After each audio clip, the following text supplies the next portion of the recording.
Steve Jobs was born in 1955 and adopted by a working-class family in California. As a kid, he was curious, stubborn, and loved taking things apart just to see how they worked. That curiosity would later change the world. In 1976, Jobs teamed up with his friend Steve Wozniak. Together, in a small garage, they built one of the first personal computers and started a company called Apple Inc. Their goal was simple but bold: put a computer in the hands of everyday people. Apple grew quickly. In 1984, they launched the Macintosh, one of the first computers with a graphical interface and a mouse. It felt revolutionary, but behind the scenes, things weren't smooth. Jobs was intense and demanding, and eventually, he was pushed out of his own company in 1985. Being fired from Apple could have been the end of his story, but it wasn't.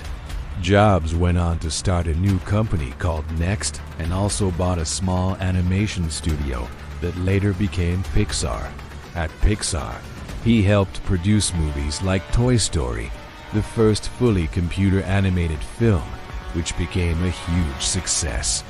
Meanwhile, Apple struggled without him. In 1997, they brought Jobs back.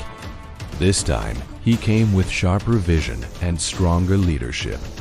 He simplified Apple's products and focused on design and innovation. Then came the breakthroughs. In 2001, Apple released the iPod, changing how people listened to music. In 2007, Jobs introduced the iPhone, a device that combined a phone, music player, and internet browser. It transformed the entire smartphone industry. Later came the iPad, opening a new category of devices.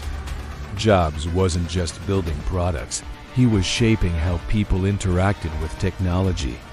He believed in simplicity, elegance, and creating things people didn't even know they needed yet. In 2004, Jobs was diagnosed with cancer. Despite his illness, he continued working for years, leading Apple to become one of the most valuable companies in the world. He passed away in 2011, but his legacy lives on. Today, every time someone uses a smartphone or enjoys animated films, a part of Steve Jobs' vision is still there. His story shows that failure isn't the end, and sometimes being pushed out can push you forward.